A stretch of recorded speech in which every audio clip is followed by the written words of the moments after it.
Highways ఈరోజు హైదరాబాద్ చుట్టుపక్కల ప్రాంతాలు అసలు అల్లలాడిపోతున్నాయి. కారణం హిమాయత్ సాగర్, ఉస్మాన్ సాగర్ గేట్లు అయితే నీళ్ళు కిందకు వదిలారు.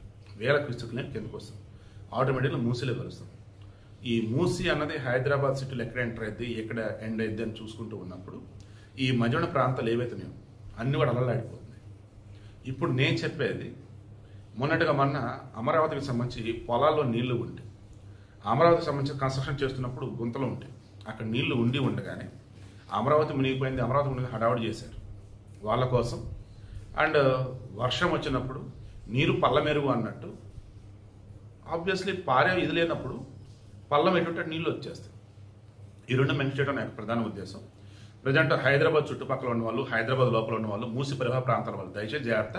వీలైతే పునరావాస శిబిరాలకు వెళ్ళండి, లేదంటే ఇంట్లోని వాల్యుబుల్ థింగ్స్ తీసుకొని వేరే చోటుకి వెళ్ళిపోయింది. అంతా తెరిపించా కుదురుగాని.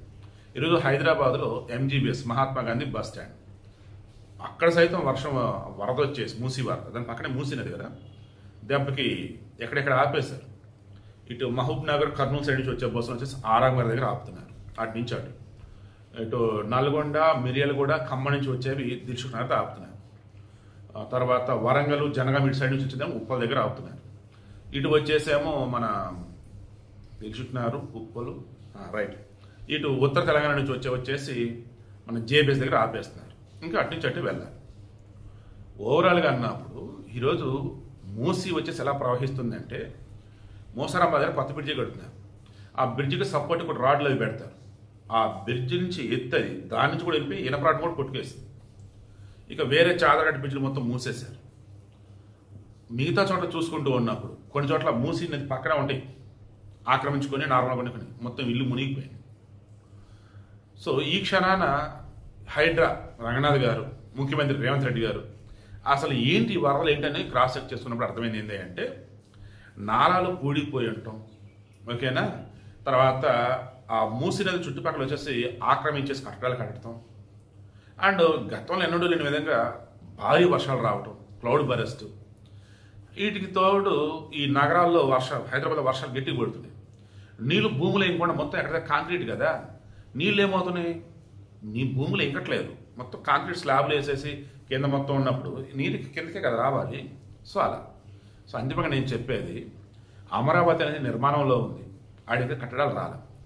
ఆ కట్టడాలు వచ్చేటప్పుడు కూడా చెన్నై, బెంగళూరు, హైదరాబాదు, ముంబై వరదలు చూస్తున్నారు కాబట్టి చంద్రబాబు ఏం చేస్తున్నారంటే, అమరావతిలో అన్నీ కూడా అండర్ గ్రౌండ్ కేబుల్ సిస్టమ్ పెడుతున్నారు. డ్రైనేజ్ సిస్టమ్ కూడా ఎక్కడెక్కడ పర్ఫెక్ట్గా ఉండేలా చూస్తున్నారు.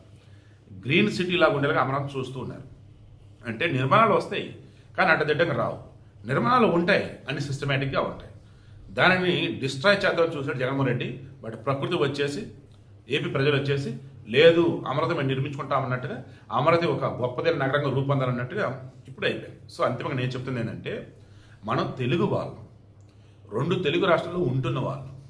అక్కడ అమరావతి రాజధాని, ఇక్కడ హైదరాబాద్ రాజధాని. లేనిపోయిన అసూయ, ద్వేష, ఈర్ష్యతో అమరావతిని తక్కువ చేయొద్దు, హైదరాబాద్ని తక్కువ చేయొద్దు, ఆంధ్రాని తక్కువ చేయొద్దు, తెలంగాణ తక్కువ చేయొద్దు.